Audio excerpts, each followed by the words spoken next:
सावधान।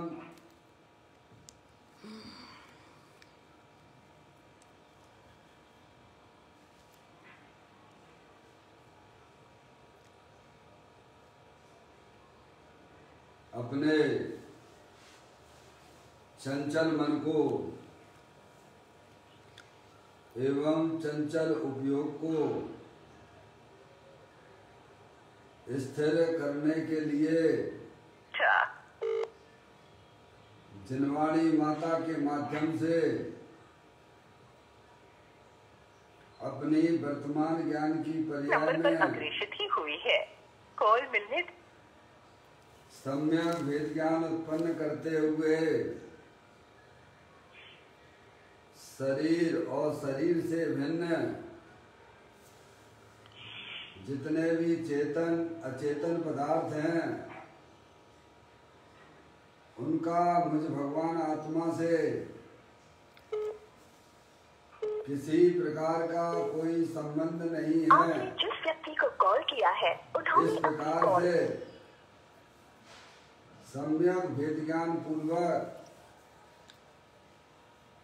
शरीर आदि पर पदार्थों का लक्ष्य छोड़ के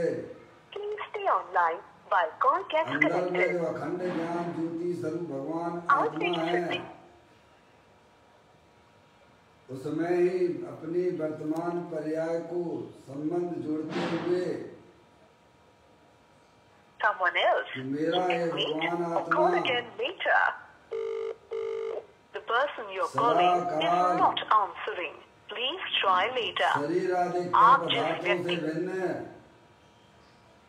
शरीर आदि पदार्थों से भिन्न प्रकट अखंड ज्ञान ज्योति स्वरूप है।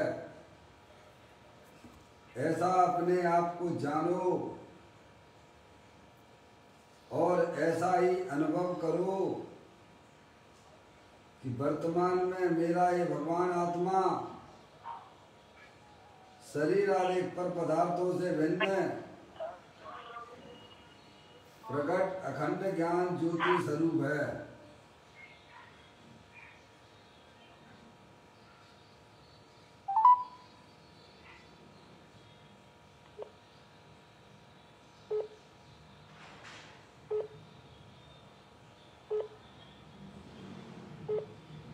आपके द्वारा डायल किया गया नंबर नेटवर्क कवरेज क्षेत्र से बाहर है।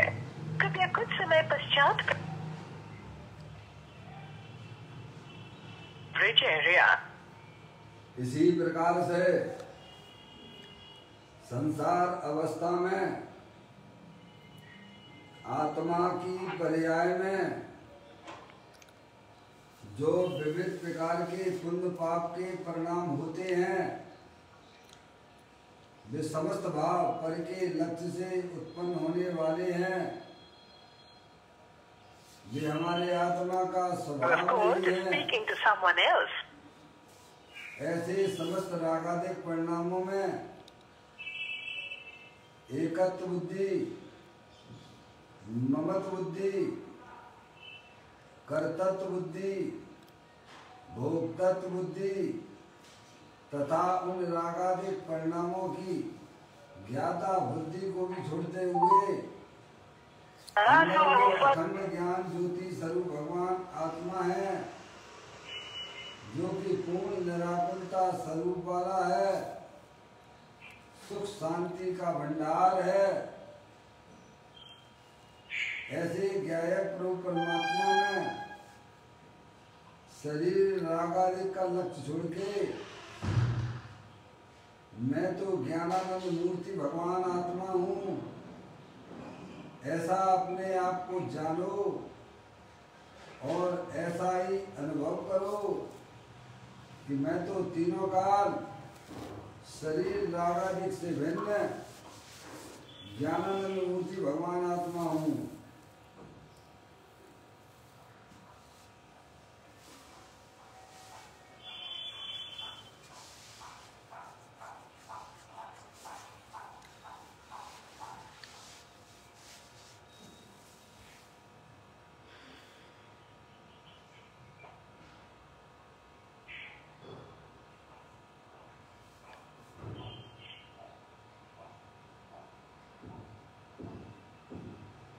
इसी प्रकार से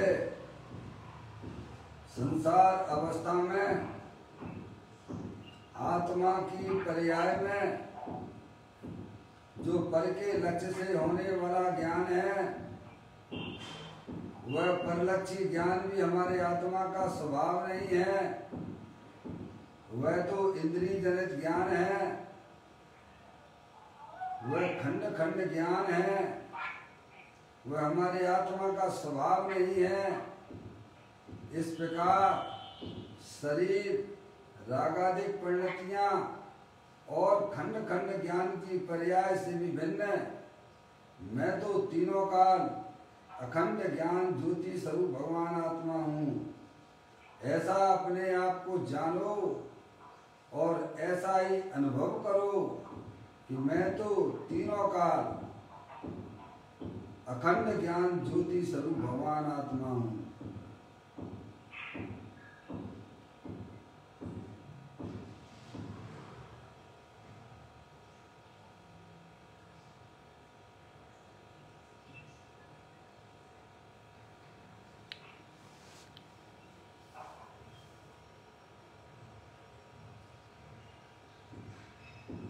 मेरे भगवान आत्मा में शरीर, रागादिक परिणतियां और परलक्षी ज्ञान की पर्याय का प्रवेश नहीं होता है, क्योंकि मेरा ये भगवान आत्मा सदा काल शुद्ध वीतराग विज्ञान घन स्वरूप है। ऐसा अपने आप को जानो और ऐसा ही अनुभव करो कि मेरे आत्म स्वरूप के अंदर विश्व का कोई भी पदार्थ प्रवेश नहीं करता है। मेरे आत्म स्वरूप के अंदर रागादिक परिणतियों का भी प्रवेश नहीं है।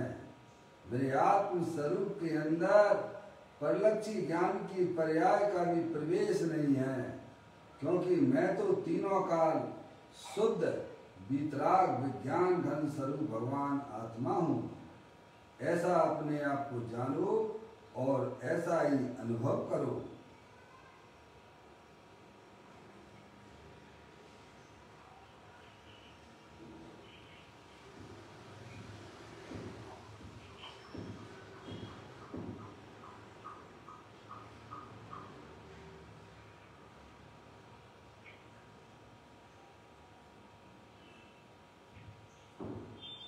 द्रव कर्म, भाव कर्म, नो कर्म रहित शुद्धात्म स्वरूपो हम। मेरा ये भगवान आत्मा सदा काल ज्ञानावर्णादि 8 कर्म, शरीरादिक 9 कर्म, मोरादेश भाव कर्म, इन तीनों कर्मों से रहे। मैं तो परम पवित्र शुद्धात्मा हूँ। ऐसा अपने आप को जानो और ऐसा ही अनुभव करो कि मैं तो इस विश्व में एक परम पवित्र शुद्धात्मा ही हूँ।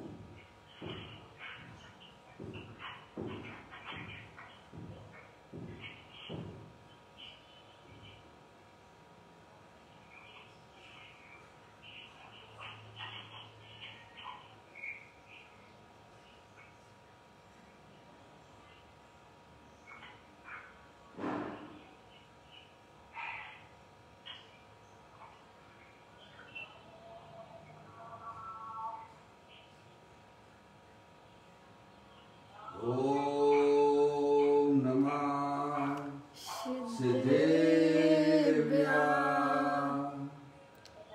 ओम नमः सिद्धेभ्या। ओम नमः सिद्धेभ्या। चिंतामणि सम स्वयं का चैतन्य तत्वमान है। निज का करूं मैं चिंतवन, निज का करूं श्रद्धानु में। शुद्धात्माई देव है जो गुण अनंत निदान है। मैं स्वानुभव में देख लूं आत्मा स्वयं भगवान है। मैं स्वानुभव में देख लूं आत्मा स्वयं भगवान है।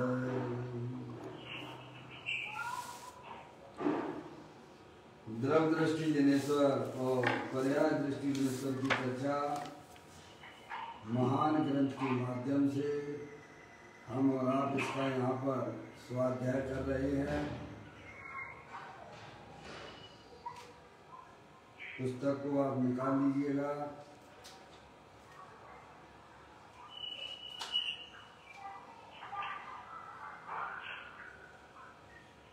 आज का बोल है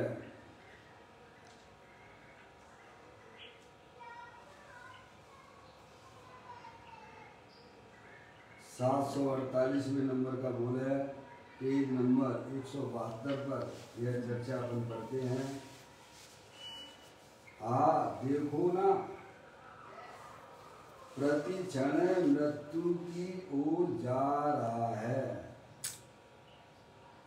यदि वह आत्मा की ओर नहीं जाएगा, आत्मान्मुख नहीं होगा, तो मृत्यु के काल में आकुलित हो जाएगा। यहाँ पे बहुत ही सुंदर बात ज्ञानी लोग हमें समझाते हैं। अगर तुम अपनी पर्याय में अज्ञानता रखी तो तुम्हारा भविष्य जो है ना भाई साहब, आकुलता रूप होने वाला है। शरीर जब छूटेगा तब तुम्हारी पर्याय में आकुलता रूप परिणाम होंगे। आगे बात समझ में, क्योंकि समय तो ये जा ही रहा है ना भाई साहब। समय पे तो अपना कोई बस है नहीं, क्या समय पे तो हमारा तुम्हारा किसी का बस नहीं है। समय जो है वो अपनी रफ्तार से दौड़ रहा है। और इस बीच में अगर आपने अपनी आत्मा का ज्ञान नहीं किया तो अंत समय आप नियम से समझ लीजिए कि आपके परिणाम आकुलता रूप होंगे और उसका फल नरक में और निरुद्ध में जाना पड़ेगा। क्या जब भगवान कुछ नहीं कर पाएंगे, भगवान के मार्ग बताने वाले हैं। क्या भगवान तो मार्ग बताने वाले हैं। तुम उसका ज्ञान कर लो भाई साहब, तो अभी तो सुखी हो जाओगे। और नहीं करोगे तो ऐसे अनंत भाव हमने आपने जो जो पर्याय मिली हैं उसमें छोड़ के चले आ रहे। कभी नरक में जाते, कभी त्रियंच में जाते, कभी देवगति में जाते, कभी मनुष्य गति में जाते हो। तो संसार चक्र है, समझ में आया? वे हमारा बताते हैं कि हमारा फ्यूचर क्या है। अगर तुमने अपने आत्मा का ज्ञान नहीं किया, मनुष्य पर्याय की जितने समय हमें मिले हैं उसमें आप अनादि की जो आपकी उलझन थी उसको सुलझाने के लिए यहाँ आए थे, काय के लिए। और तुम तो और उलझते चले जा रहे हो भाई साहब, और उलझते चले जा रहे हो। यहाँ सुलझाना था अनादिकाल के केस को कि और उलझा के बैठने का था। है भाई साहब, समय तो अपनी रफ्तार में दौड़ लगा ही रहा है। अगर हमने अपनी आत्मा का ज्ञान नहीं किया, अपने आत्मा के स्वरूप को न समझा, तो नियम से आपकी पर्याय में आकुलता रूप परिणाम होंगे और उसका फल नरक में जाना पड़ेगा और फिर पीछे निगोद में जाना पड़ेगा। समझ में आ गया? ये यहाँ पर हमको संकेत करते हैं ज्ञानी। छेड़ाला में बहुत ही सुंदर चित्रण पंडित दौलत राम जी साहब ने किया है। समझ में आया? मनुष्य पर्याय में यह जीव आया तो कैसे कैसे दुख इसने उठाए हैं भाई साहब।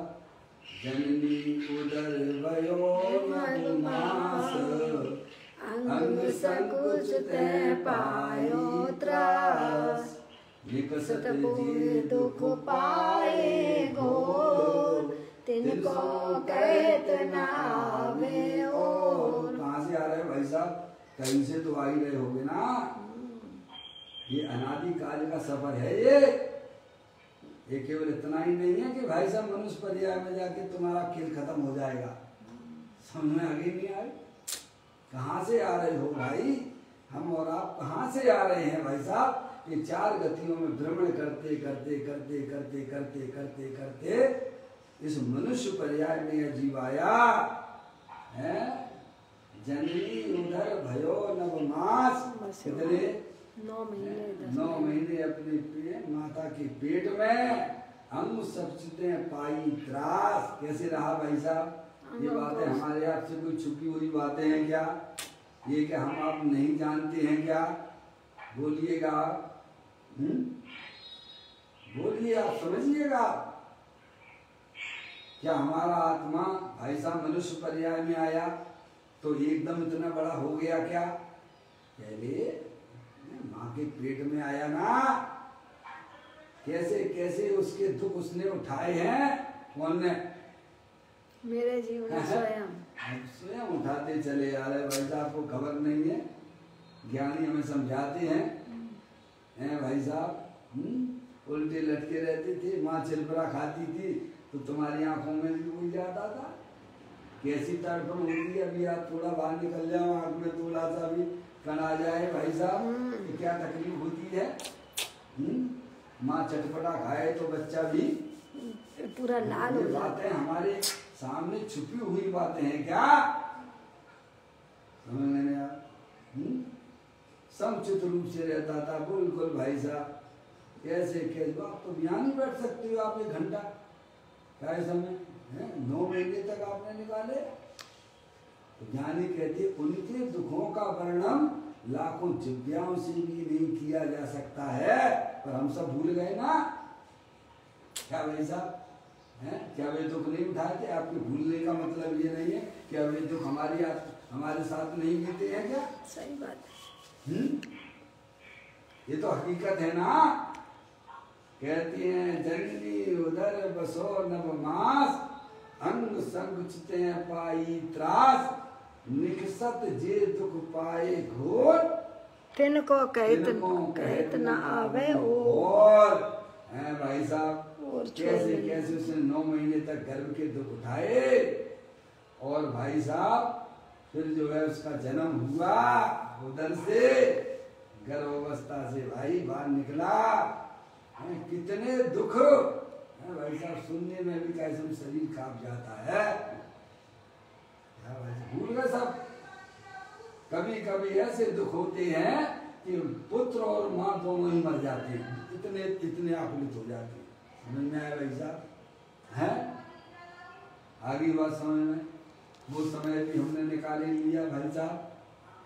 अब आ गए बालपने में। आ गए बालपने में ज्ञान न लयो, तरुण समय तरुणी रत रयो, अर्धमृतक सम बूढ़ोपनो, कैसे रूप लखे आपनो।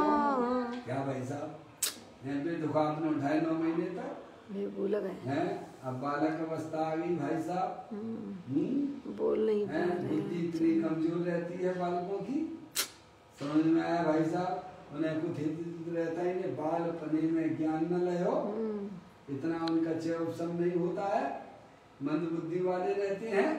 समझ में आया भाई साहब? और घर में संस्कार भी अगर ऐसे ही हो भाई साहब, मोबाइल पकड़ा दिया क्या? अरे अभी कितना समय हुआ है आचार्य कुंदकुन देव को? हैं? आचार्य कुंदकुन देव को गए हुए कितना समय हुआ है भैया? केवल 2000 वर्ष ही तो गए हैं ना। अनंत काल में 2000 वर्ष आपके कहाँ लगते हैं? कोने में पड़े होंगे। हैं? उनकी माँ भी उनको भाई साहब उनका भी जन्म हुआ था। समझ में आया भैया? कोई भी समय दृष्टि तो थी नहीं। समय दृष्टि थे क्या? अरे पंचम काल में सब मिथ्या दृष्टि जीव पैदा होती है। समझ में आया?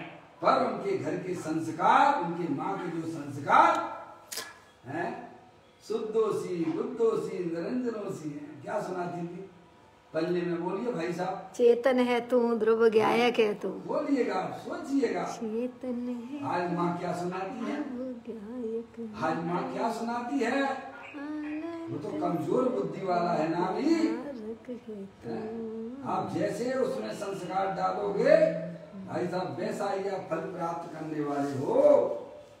हम तो मोबाइल पकड़ा देते हैं, उस पर फिल्म दिखा देते हैं, कोई वो दिखा देते हैं। क्या कब तक इससे खेलेगा?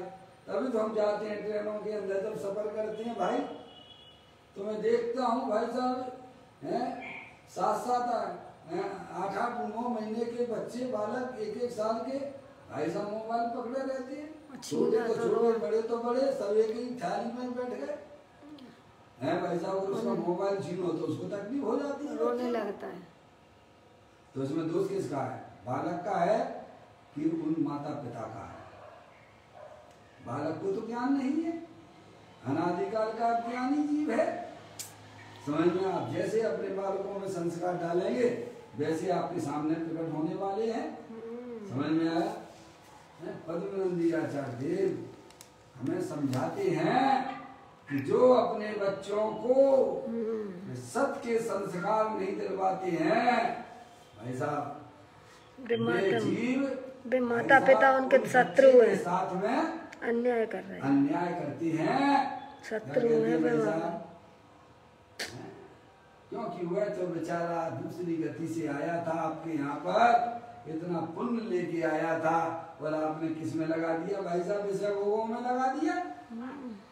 तो उस समय दोषी 8 साल तक उनके माता पिता रहते हैं। समझ में आ गया भाई साहब? क्योंकि उसमें इस प्रकार की जागृति, उसकी पर्याय में आत्ममुक्त की जागृति नहीं हो पाती है। आप मंदिर में जाते हो, 1.5-2 महीने में जाते हो ना बच्चे को लेके, तो वहाँ क्या करते हो भाई साहब? वहाँ जाके हम ओकार मंत्र सुनवाते हैं, जैन बनाते हैं उसको। क्यों भैया? माता पिता बच्चे को 1.5-2 महीना है भाई साहब, मंदिर में जब आप जाते हो, आपका मंदिर करवाते हो, बच्चे को लेके जाते हो, क्या करवाते हो? सोचिएगा आप। वहां भगवान के सामने भाई साहब, वहां माता पिता संकल्प लेते हैं कि अब इसको अष्टमूल गुण की जिम्मेदारी हमारी है पालने की। 8 वर्ष तक हम 8 वर्ष तक उसके बाद बच्चा उसको किसी प्रकार का अभक्ष का सेवन नहीं कराएंगे। देव दर्शन आपने अपना कौन सा कर्तव्य निभाया बताइए आप? आपने तो मोबाइल पटका दिया, टीवी के सामने बैठा दिया, वो बच्चा तो ना समझ था ना। आज तभी तो अपन ने कैसे संस्कार देखे जा रहे हैं भाई साहब। और फिर दोष देते हैं दूसरों को। समझ में आया भाई साहब? अगर ये संस्कार हमारे बच्चों में होते तो आज भाई साहब आपको नीचा नहीं देखना पड़ता, आपका सिर भाई साहब झुक नहीं जाता। आप घर के साथ में कहते भाई साहब ये हमारा बच्चा है। समझ में आया? आपको बोलने की जरूरत नहीं है, सुई में भी दिखने लग जाता है। तो ये 8 साल तक संस्कार हुए, माता पिता स्वयं बच्चे को वहां पर नियम लेके आते हैं भगवान के सामने। ये होता है दर्शन करने का मतलब। समझ में आ गई भाई साहब? हम सब संस्कार भूल चुके हैं। समझ में आया भैया? वो समय भी हमारा पास हो गया भाई साहब। अब थोड़ी समझदारी ज्ञान में आई है तो भाई साहब पढ़ने लिखने का वो आपका जो है लौकिक विद्या पढ़ने का झोला लाद दिया गया। कैसे हमने समय पास किया है सोचिएगा। ये मनुष्य पर्याय के समयों की हालत है। सब समय पास होता चला जा रहा है भाई। वहाँ स्कूल की विद्या की तरफ मोड़ दिया। अरे पहले भाई साहब बच्चे को उनकी उसमें डालते थे आश्रमों में, लौकिक पढ़ाई भी भाई साहब धार्मिक पढ़ाई के साथ पढ़ाते थे। हम क्या कर रहे हैं? बोलिए क्या कर रहे हैं? कौन सा अपना दायित्व निभा रहे हो आप लोग? कौन से बच्चों को पाठशाला भेजते हो आप? हैं, फिर तो बच्चे आपको आंख दिखाएंगे ना। आप भले ही करोड़ों रुपए अपने बच्चों को छोड़ जाइए, पर बच्चे कहेंगे हमारा पिता ने हमारे साथ अन्याय किया है। उनकी अंतर की आत्मा यही पुकार पुकार के कहेगी। और आप बच्चों को कुछ भी ना दो, और आपने अगर धर्म के संस्कार दिए हैं तो भाई साहब आपके घर में भाई साहब सुख रूप परिणमन करता है। वह घर निराकुलता रूप परिणमन करता है। वहाँ लड़ाई झगड़े की कोई बात है, होने का बात ही नहीं है। सब जान जाते हैं कि भाई साहब अपन तो आत्मा है, अपन को राग द्वेष के चक्कर में नहीं फंसना है। समझ में आया भाई साहब? तो विनय आए कहाँ से? हम स्वयं भी विनय भूल चुके हैं भाई। हैं आगे बात समझ, अपना कर्तव्य निभाइए। आप गृहस्थ आश्रम में आए हो तो गृहस्थ आश्रम जैसा कर्तव्य निभाइए। उनसे भाग जाने का जैन दर्शन में बिल्कुल भी नहीं है। समझ में आया भाई साहब? ये कोई बैराग नहीं होता है। ये तो आप अपने स्वार्थ के लिए इधर भागते हो भाई। गृहस्थ में रहकर भी ज्ञानियों ने कैसे कैसे धर्म किए बताइए, आप नहीं किए हो। हैं आप पंडित बनारसी दास जी को देख लीजिए, पंडित दौलत राम जी को देख लीजिएगा, क्या क्या उनके जीवन में प्रतिकूलताएं सभी के जीवन में आती है भाई। उससे लड़ना नहीं है भाई, समझ गए आप? उन्हें समझ पूर्वक है भाई साहब, उनसे अपन को निकलना है। ऐसे हमने वो समय पास कर दिया, स्कूली व्यवस्था दे दिया, दे दो, उसका निषेध नहीं है, पर उसको उन आश्रमों में ले जाइए जहाँ ये विद्याएं, अध्यात्म की विद्या पढ़ाई जाती हो। तो ये आपका दायित्व है। बुद्धि पूर्वक, आप में तो ज्ञान है ना, आप तो समझदार हो ना। वो छोटा सा बालक है, अभी उसको कुछ ज्ञान ही नहीं है। अभी तो आप जैसा मोड़ दोगे वैसा उधर चला जाएगा। लेकिन कभी भी हम इस बातों का ध्यान नहीं देते हैं। फिर बच्चा आंख दिखाता है, फिर बच्चा तुम्हारी सुनता नहीं, क्यों सुनेगा?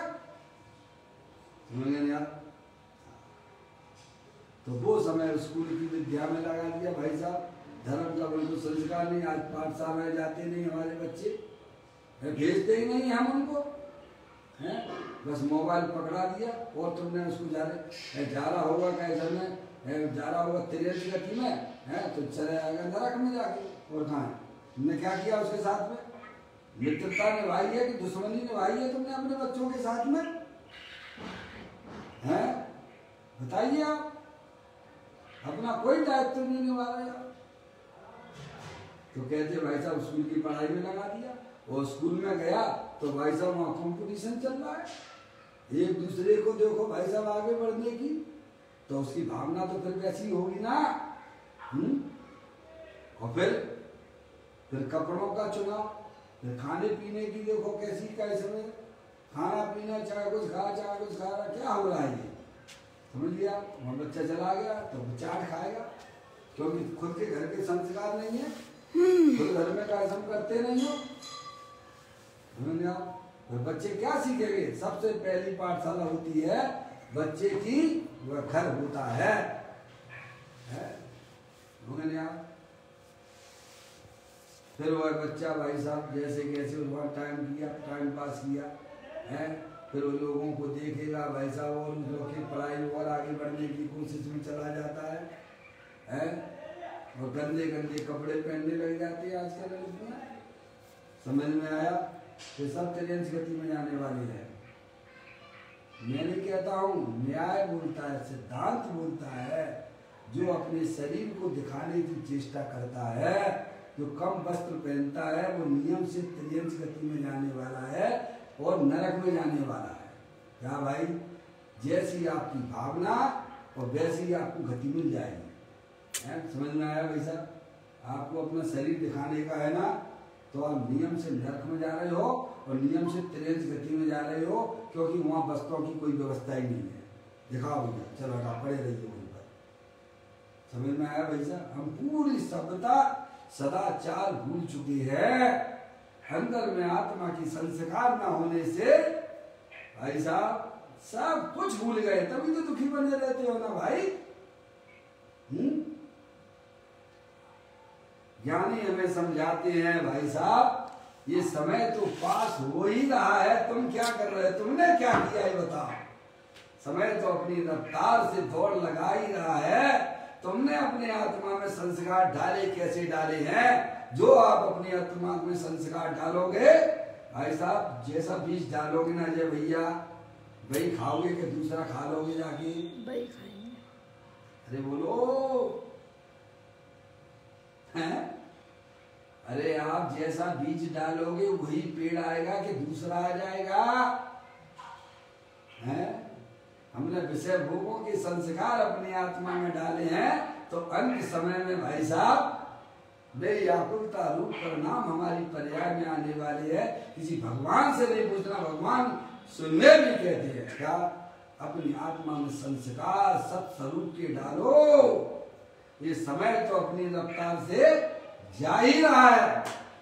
बालपने में ज्ञान न लयो, तरुण समय तरुणी रत रयो। अब थोड़ी समझदारी आ गई भाई साहब हैं? शादी ब्याह कर लिया, अथवा का समय मेल फीमेल की तरफ भागता है, फीमेल भी मेल की तरफ भागता है। क्या होगा भाई साहब, ये संस्कार नहीं होने पर, धर्म के संस्कार नहीं होने पर ये दशा पुरुष लड़कियों की तरफ भागते हैं, लड़कियां पुरुष की तरफ भागते हैं। ये उनकी निशानी है। ये समझ में आया भाई साहब? मोहित हो गए भाई साहब। क्या हो गया बताइए आप? क्योंकि आप जैसा खाओगे ना वैसा ही तो हमें आता है। स्वप्न में विचारों में भी गंदे गंदे चित्र देखोगे तो आपको भावना होगी भाई साहब मैं भी कपड़े उतार के दिखाऊं। क्या होगा भाई साहब बोलिएगा आप हैं? बच्चे क्या सीखेंगे? हमें कोई रोक टोक नहीं घर में। मंदिर में भी जाते हो तो भाई साहब क्या करते हो हैं? वैसे गंदे गंदे कपड़े, टाइट कपड़े है भाई साहब। ये कोई वो है क्या है? लोग तुम्हें देखें, भगवान को नहीं देखे तुम्हें देखें। क्यों? कितना पाप बंद करते हो तुम है? कोई अगर महिला है भाई साहब, कोई अगर लड़की जो है कम वस्त्र पहन के अगर आ जाए, बोलो भगवान को देखेगी कि लड़के वो जेंट्स किसको देखेंगे? बोलो हैं? जवाब देना मुश्किल पड़ रहा है भाई है? अपने बच्चों को टोको, उन्हें समझाओ, कम से कम धर्म का क्षेत्र तो छोड़ दो। ऐसे टाइट कपड़े, गंदे कपड़े, छोटे कपड़े पहन के मंदिर ना जावे। समझ में आया? चुन्नियां नहीं डालती लड़की। भगवान की तरफ दृष्टि नहीं जाती है भाई साहब। हम लोग रागी जीव है। कितना भी धर्म आप सुनते हो तो भी भाई साहब क्या किया जाए ना, काल का रोग है ना, राग हमारी पर्याय में विद्यमान है ना, इसीलिए ऐसी सभ्यता से जाओ भाई। समझ में आया भैया? बहुत बड़ा पाप का बंध होता है। उन्हें सोचना चाहिए उन परिवार वालों को, कम से कम धर्म के क्षेत्र पर, धर्म के क्षेत्र पर किया गया गृह कार्य में किया गया पाप तो गृह कार्य में किया गया पाप तो भाई साहब मंदिर में छोड़ने के लिए होता है। मंदिर में जाके पाप किया, पंडित जी साहब बजले भी भविष्य थी। यहाँ में क्या पाप हो गया? पाप नहीं हो गया है। तुम इतने गंदे छोटे कपड़े पहन के जाती हो, टाइट कपड़े पहन के जाती हो। जो भक्त भगवान की पूजा के लिए निकला था वो तुम्हें देखने लगा भाई साहब, तुम्हारी तरफ उसकी दृष्टि चली गई तो तुम निमित्त कौन बना उसमें? भगवान का नादर हो गया। ऐसा पाप लगता है कि तुम हंस के बांधे कर्म रो रो के भी नहीं छूटते हैं। निदत्ती निगान से कर्म बंध जाते हैं। ऐसे कर्मों का बंध होता है। अब तो हमारी महिलाएं भी तो कम नहीं है इस बात में है भाई साहब। उनका पति का आयु पूर्ण हो जाती है तो भी श्रृंगार करती है, गजब हो गया। तो भी उनकी पर्याय में उदासीनता नहीं आती है। यही नहीं मालूम पड़ता कि इसका पति गुजर गया है। ऐसे श्रृंगार करके जाएंगी। क्या लेके जा रहे हो ये बताओ है? अपनी आत्मा में संस्कार लेके जा रहे हो कि तिरंच गति के जो संस्कार थे वे मनुष्य पर्याय को छोड़ दिया। समझ में आया भाई साहब? कहती है बालपनी में ज्ञान न लयो। जाओ चाहिए कि अपनी आत्मा में संस्कार देना चाहिए कि उन माता पिताओं को अपने बच्चों को पाठशाला चाहिए था। है भाई साहब, अब क्या करें बेचारे, जो संस्कार मिले हैं उसी में बेचारा बह जाता है और फिर आ जाता है, उस पे टीवी पे आ जाता है भाई साहब, और आपके पेपरों में आ जाता है, उसने उसके साथ ऐसा किया है। ये बातें हमारे आपसे छुपी हुई हैं।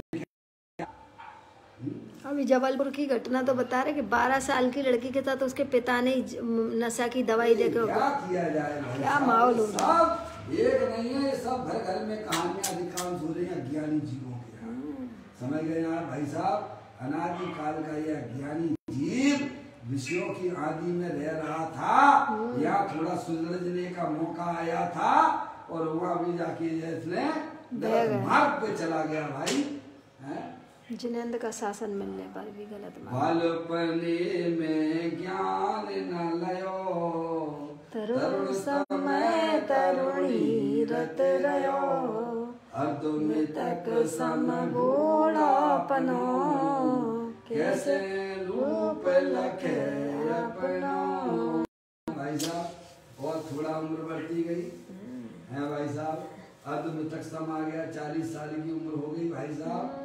शरीर लोगों का घर तो है ही, कितने लोग हैं शरीर में भाई साहब? 5 करोड़ 68 लाख 99,500 584 लोग हैं। कोई फूट जाए तो कोई आश्चर्य की बात नहीं है। अरे वो तो निकलना ही है बाहर। अर्ध तक सम जब 40 साल की उम्र होने लगती है भाई साहब, अब तो बहुत जल्दी जल्दी होने लगी है। क्या भाई समझ में यार, छोटी छोटी उम्र में बच्चों के बाल सफेद हो जाते हैं भाई। हैं सब खान पीन बिगड़ने के कारण से होते हैं भाई। हैं हमने अपना खान पीन बिगाड़ लिया, हमने रहना सहना हमारा बिगड़ गया, बैठना उठना हमारा बिगड़ गया भाई साहब। तो अब पर्याप्त शरीर भी तो बिगड़ना ही है ना। अर्ध में तक बूढ़ापन भाई साहब, अब शरीर में रोग हो गया तो रोग को संभालने बैठ गया, वो तो संभालेगा क्योंकि अपने आत्मा की संस्कार ही नहीं है उसमें। शरीर को अपना माने अपने को ही। तो ज्ञानी हमें समझाते हैं अर्धुन तक सम बूढ़ापनो, कैसे रूप लखे अपनो। बताइए आप कैसे अपने आत्मा को गुजारेगा भाई साहब। अब तो लोगों को संभाल करेगा, किसी बीमारी, किसी को ब्लड प्रेशर की बीमारी, किसी शरीर में है भाई साहब ऐसे ऐसे रोग हो जाते हैं, अंधे हो जाते हैं भाई साहब। अब क्या करोगे, पहले से तैयार रहिए, सत्य संस्कार अपनी आत्मा में डालिए। जिन्हें देव परमात्मा वस्तु स्वरूप समझाया है वही तुम्हारे लिए एक शरण हो सकती है, बाकी जीव के लिए भाई साहब कोई शरण नहीं है। अगर आपको अपनी वर्तमान पर्याय में आनंद चाहिए, सुख चाहिए, तो अपने आत्मा में अपने सत स्वरूपी भगवान आत्मा का ज्ञान सर्वप्रथम होना चाहिए। समझ गए आप?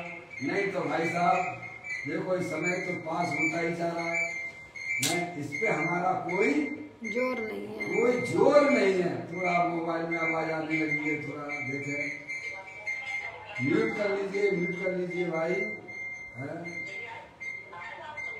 जो भी बोल रहे हैं थोड़ा म्यूट कर लीजिए। अगर हमारी आवाज आ रही है तो बोल रहे हैं, आपस में बात कर रहे हैं, म्यूट कर लीजिए। समझ में आ रहा है? देख लो कौन का है, समझ में आप तो कहते हैं अब स्पीकर ऑफ कर दो, स्पीकर ऑफ कर दो। लोगों को डिस्टर्ब हुए हैं, हमारी आवाज तो आ ही नहीं होगी ना भाई, पर उनको हमारी बातों पर ध्यान हो जाए ना। चलिए अच्छी बात है, आपने सुन लिया। अर्थ मृतक सम बूढ़ापनो।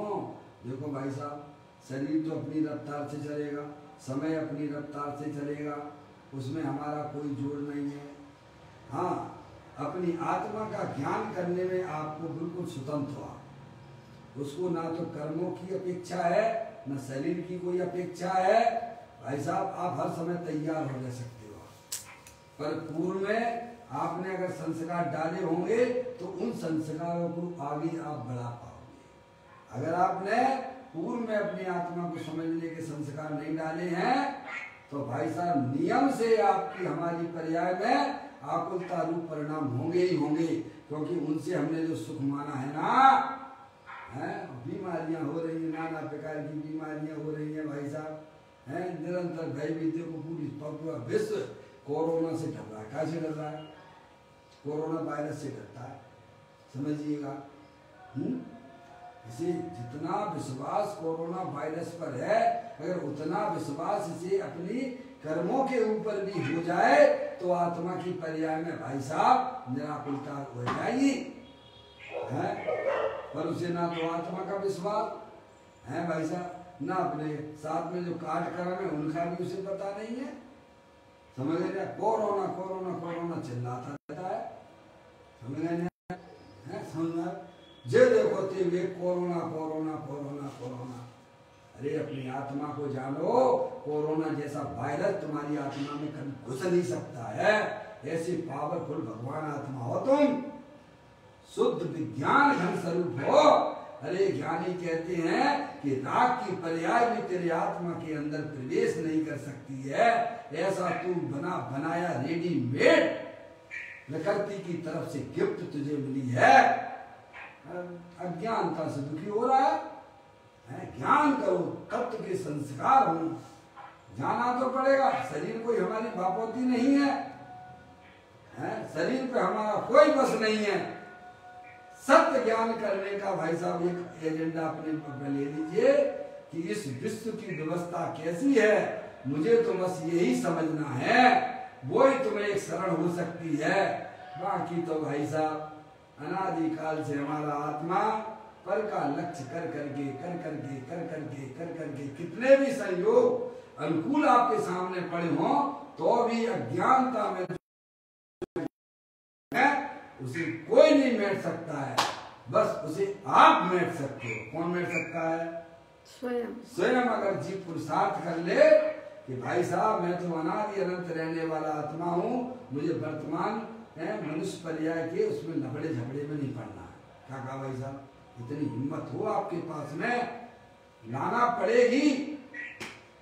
मनुष्य जनित जो व्यवहार है वो हमारा व्यवहार नहीं है, हमारा तो चेतन वाला भगवान आत्मा वाला व्यवहार है। ऐसा वहां पर आचार्य कुलचंद देव ने प्रवचन सार की 94 नंबर की गाथा में लिखा है। क्या भाई साहब? जिन्होंने मनुष्य व्यवहार को छाती पे लगा रखा है वे सब निबुद्धगामी है। समझ में आया भाई साहब? सब निबुद्धगामी है। आत्म व्यवहार मैं तो चेतन भगवान आत्मा हूँ, अखंड ज्ञान ज्योति स्वरूप हूँ, ऐसा बारंबार प्रभु की बातों को सुनो, उन्हें अपने चिंतन का विषय बनाओ, तब आप उस संकट से पर्याय में होने वाले जो संकट है उनसे आप निजात प्राप्त कर लो। तो यहाँ ज्ञानी हमें यह समझाना चाहते हैं, अहो देखो ना प्रति क्षण है, जा रहा है कि नहीं जा रहा है? ये तो हमारे सब सामने की बातें हैं ना। पहले अपन देखो कहाँ से कहाँ कैसे गर्भावस्था से फिर आए और यहाँ आए हैं, सुबह से शाम हो जाती है। हम अपनी पर्याय में क्या कर रहे हैं भाई साहब? कचरा इकट्ठा कर रहे हो, कचरे को साफ कर रहे हो? कचरा समझ गए भाई साहब? हैं? बहु पुण्य पुंज प्रसंग से सब देय मानव का मिला, तो भी अरे भव चक्र का फेरा न एक कभी टला। सुख प्राप्ति हेतु प्रयत्न करते सुख जाता दूर है, तू क्यों भयंकर भाव मरण प्रभाव में चकचूर।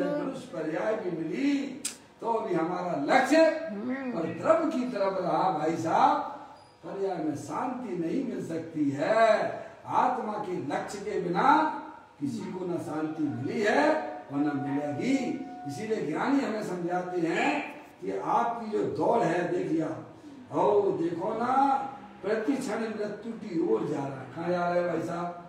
और हम बर्थडे मना रहे हैं, मैं यूनिवर्सिटी चाय में मस्त हो रहे हो। कहते हैं प्रति क्षण मृत्यु की ओर जा रहा है। यदि वह आत्मा की ओर नहीं जाएगा, आत्मा लोक नहीं होगा, क्या कर दिया? अगर उसने अपनी पर्याय का झुकाव अपने गायक प्रभु परमात्मा की तरफ नहीं किया, चाहे कितना भी बार में भाई साहब चाहे तो छोड़ दीजिएगा, बैरमुखी होकर भी अगर तुम जो है भाई साहब धर्म के मार्ग पर रहे तो भी तुम्हारी पर्याय में भाई साहब आकुलता रूप परिणाम हो जाएंगे। मृत्यु तो सबको आना है, शरीर सबको छोड़ना है, पर कैसे विदा करना है ये हमें अरिहंत परमात्मा ही सिखाते हैं भाई साहब। इस प्रकार से हमें अपने आत्मा का ज्ञान, जितना मनुष्य पर्याय का समय हमारे पास शेष रह गया है, उसमें अपनी आत्मा का ज्ञान हमें करना चाहिए। अपनी आत्मा को पहचान कर अपने आत्मा का श्रद्धान करना। मैं तो चेतन सब वस्तु हूँ, शरीर रागादि की सब कर्मकृत वस्तुएं हैं, इनका हमारे आत्मा के साथ में किसी प्रकार का कोई संबंध नहीं है। और फिर अपनी पर्याय विश्व में भी आपकी पर्याय अपने गायक प्रभु परमात्मा की तरफ दौड़ती हुई होगी, अपना काम करता है, समय अपने हिसाब से चलता है, तुम्हें अपना आत्मा मिल जाएगा और तुम्हारी जो है आगे की पर्याय बहुत बढ़िया सुरक्षित हो जाती है। इस प्रकार से सुंदर चर्चा में आचार्य भगवत मंत्र सिखाते हैं। उन बातों को हमें बड़ी गहराई से विचार करना चाहिए, इसे उतले ज्ञान से नहीं, ये बहुत क्रिटिकल समझ। इस प्रकार से सुंदर चर्चा हमें इस बोल के माध्यम से ज्ञान हुआ। कल फिर एक नए बोल के साथ में अपन प्रारंभ करेंगे। निज निधि जो मैं बताई अनंत उपकार है, उसके लिए जिन वाणी माँ को वंदना सतबार है, वंदना सतबार है। 9 बार नमोकार में